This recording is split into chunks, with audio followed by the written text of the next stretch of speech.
Private పాఠశాలలో పాఠాలు చెప్పేవాళ్ళు మరే పని చేయలేదు. అది బాబా వాళ్ళకింత నాకు తెలియదు. ఎవరైనా కొద్దిమంది ఎవరన్నా ఏదైనా కేంద్ర పనులు చేయగలుగుతారేమో. అదే తెలంగాణలోనూ రాయలసీమలోనూ అయితే అదే ఊళ్ళో వైన్ షాప్, అదే ఊళ్ళో స్కూల్, అదే ఊళ్ళో రోడ్డు కూడా ఒకే ఆయన వేస్తారు. కానీ మన దగ్గర ఆ కల్చర్ లేదు నాకు తెలిసి. ప్రైవేట్ స్కూల్ పాఠశాల నడపడం అంటే నష్టం వచ్చినా కష్టం వచ్చినా దిగమింగుకొని లోపల చినుకులున్న పని ఉన్నా కానీ నవ్వుకుంటూ తిరుగుతూ ఉండే వాళ్ళే ప్రైవేటు పాఠశాలల లీడర్స్.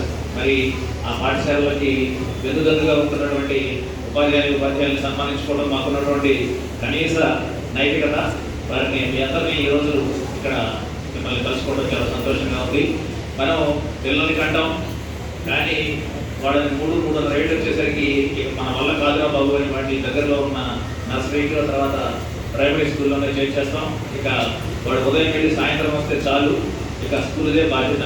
ఆ స్కూల్లో కౌంటర్లో ఫీజు చెల్లించగానే తిరిగి స్కూల్ మీకు మంచి వృత్యాలంగా పిల్లలకి బయటకు పంపించాలనుకుంటారు. కానీ ఇది అంత సులభమైన ప్రక్రియ కాదు. ఎందుకంటే మనం డీల్ చేస్తుంటే రోబోట్స్తో కాదు, మిషన్స్తో కాదు, మనుషులతో. ఇమాజిన్ మనుషులకి ఆలోచనలు ఉంటాయి, సానుకూలత ఉంటుంది, ప్రతికూలత ఉంటుంది. వాడు వయసు వచ్చేసరికి టెస్టోస్టెరాన్ ఎక్కువ ఉంటాడు.